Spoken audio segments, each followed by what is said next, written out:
Okay, so this is a response video to my own video. I recently posted a short about Jesus' teachings on the forgiveness of sins and how he never mentioned blood sacrifice. He taught something completely different. And I've had this conversation with people before, and people that know the Bible very well always jump to, and I figured this would happen, so I got a comment on it where somebody jumped to Matthew 26:28. During the Last Supper, where Jesus says, "This is my blood poured out for many for the forgiveness of sin." So in this channel, we hit these hard topics head on. I'm not running from that. As a matter of fact, I think it means something completely different. But before we get to that, I just want to point out that Matthew is the only gospel that has that added line. Mark doesn't have it, Luke doesn't have it, and John doesn't mention that line at all. And most scholars agree that the book of Matthew is the least historically accurate. It often has things expanded upon for theological reasons. So I think, now I want to get back to what I think it means when I hear that. So yeah, I do say, where's, I'm questioning the legitimacy of that statement because the other gospels don't have it. But if that was the core message of salvation, you shouldn't have to go find it in this one spot in the Bible where Jesus said, and every time I have this conversation, so it always brings Matthew 26:28. I should have addressed it in the short, but I knew this would happen.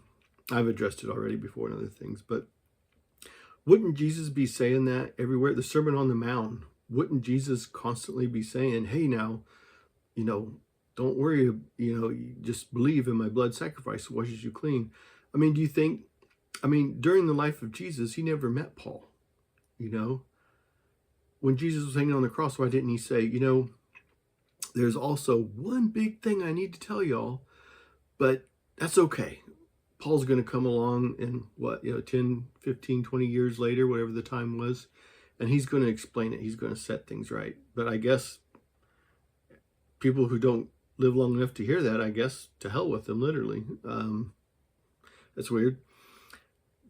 But, I hear that, yes. So when I read that passage, I first honestly question its legitimacy because of reasons I already mentioned. But okay, let's not try to take that road out of it.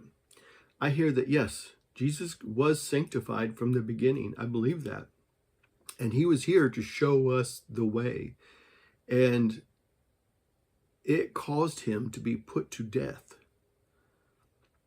But Jesus, did that to show us the way to the God. And his big message, Jesus' big message was the kingdom of God lives within.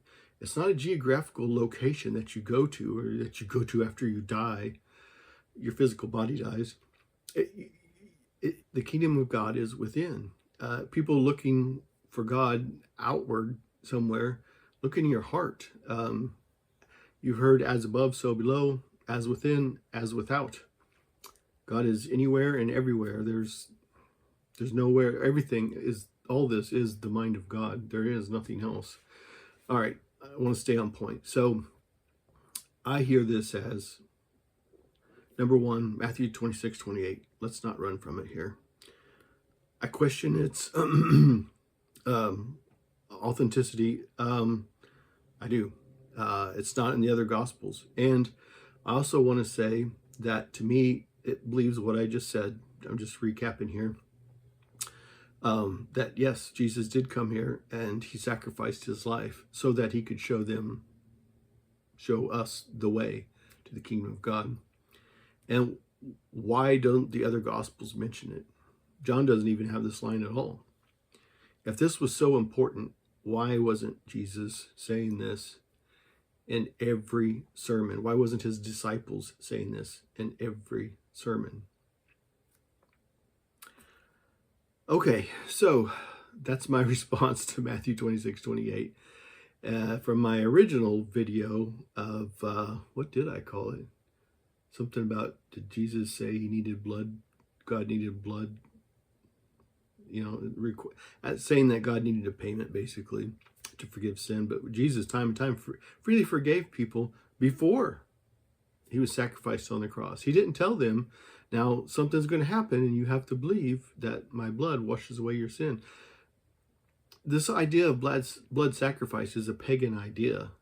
And it's been around since the beginning. It's been around since Cain and Abel, this blood sacrifice idea. It's a human idea of dealing with guilt. I've done something wrong. I feel guilty. I want to be set free of this guilt. So the piper has to be paid somewhere. It has to be pretty extreme. So I'm going to shed blood of this animal.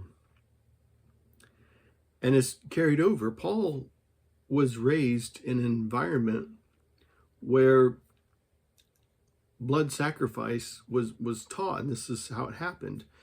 And when Paul received his vision, and this is after Christ was already crucified, Christ and Paul never met.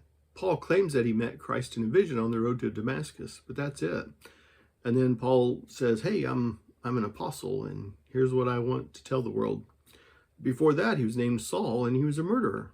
But there's a lot of good stuff that Paul wrote. Yes, it's true. But all I was saying was, when we come to Christ, it takes time to get rid of our old worldly ideas or ideas that we grew up with.